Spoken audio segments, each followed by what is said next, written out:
Hello everyone, I hope you're having a great day. It's beautiful out here. Today we're looking at these two trees, the ones that have these white flowers on them. These are called dogwood trees, and we're going to look at their significance in the history of Jesus. Now, let's look a little closer at some of these. Get a little closer here. So, looking at the tree, according to a historian, so people who study history, which includes biblical history, the wood from the dogwood tree was used to make the cross that crucified Jesus. And so if we look at the trunk here of a dogwood tree, does it look big enough to make a big cross to crucify Jesus?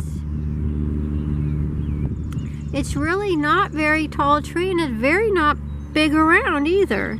So how do you think it could have been used to make a cross to crucify Jesus? Well, again, according to historians, I guess the dogwood tree was one of the largest trees of that time period.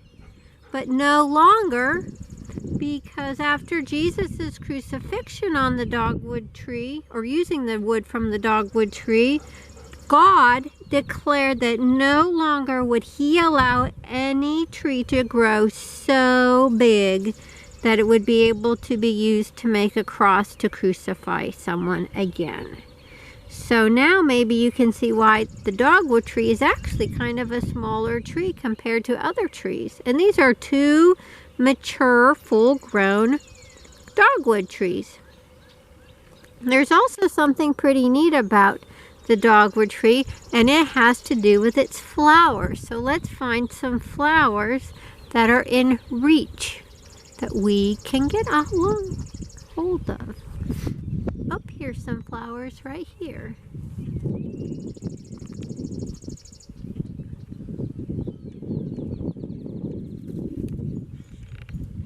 So can you see the nice flowers there? So there are 4 petals for each flower. That represents the 4 sides of the cross. And if you look at it, there are 2 large and 2 small petals, just like there are 2 large pieces to put the long piece together for the cross and the 2 shorter side pieces. And we look at the edges of each of the petals, they're notched. They have a little hole in them, and they are kind of rusty colored. That represents the nails that were used to crucify Jesus. And then in the center, we see this cluster of green, this group of green. That represents the crown of thorns that was placed on Jesus' head before his crucifixion. So the dogwood tree, the wood is actually quite strong, white again meaning purity, and green representing resurrection and life.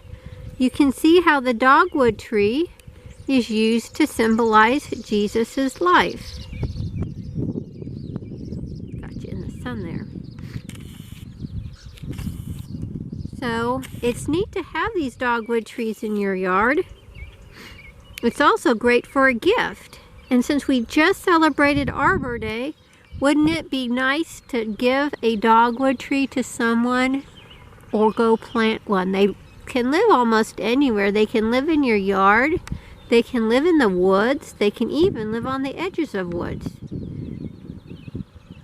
And you know what? They even feed the birds, because in the fall they'll have these berries that the birds will eat, and when they drop them, they will grow another dogwood tree. So I hope you guys have learned a little bit about the dogwood tree and its relationship to Jesus and his crucifixion and his resurrection, since we are still past the time of Easter. And I hope you guys have a wonderful and blessed day.